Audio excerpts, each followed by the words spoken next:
Welcome back. One final point before we go tonight. What the mainstream media was too afraid to tell you about the news this week.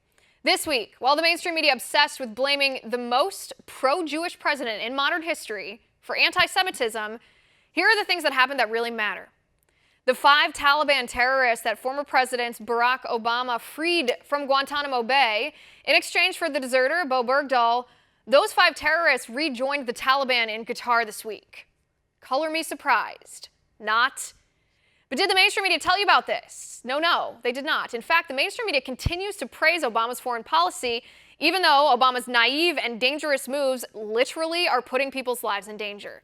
These terrorists he freed are still part of a terror group who actively tries to kill Americans. Shots were fired into a Republican field office in Florida. Fortunately, windows were broken and drywall was damaged, but no people were injured or killed. It was an act of political violence. The GOP office was in a strip mall and none of the other businesses were targeted in any way. Even so, the chair of the Democratic Party there said, "Don't assume it was a Democrat." Yeah, okay. But did the mainstream media report on this story? Of course they didn't. Instead, they pretend only Republicans engage in political violence. What a lie. The rabbi at Tree of Life Synagogue in Pittsburgh, Pennsylvania, said he received hate mail after saying he welcomed President Trump to his house of worship to pay tribute to the victims of the terrible shooting. Hate mail.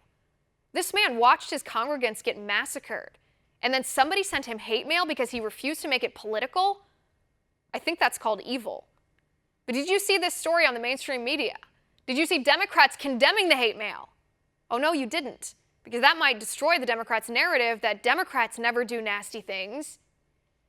The migrant caravan heading towards the U.S. border violated international law by refusing asylum from Mexico when Mexico offered it to them. And Sarah Carter reports that the second caravan is carrying firearms and gasoline bombs. Just peaceful people looking to escape violence, huh? Did the mainstream media report these 2 critical details of the story? No, they didn't, because the mainstream media are pawns of the left, and the left wants open borders no matter who is in this caravan. A dad with a concealed carry permit in Alabama shot an armed robber, a masked man who walked into McDonald's. The masked man started shooting, and the dad, who was eating lunch there with his son, returned fire and stopped the shooter before anybody was killed. What a hero. But did you hear this story on the mainstream media? Nope, because the mainstream media will never let you see the truth, that a good guy with a gun is the best way to stop a bad guy with a gun. The mainstream media doesn't care to report any of that to you. So we will. And that is my final point. You can reach me on Twitter at Liz_Wheeler. If you like the show, please send me an email at oann.com/contact. In the meantime, catch us here tomorrow at 9 p.m. Eastern. And until then, have a good night.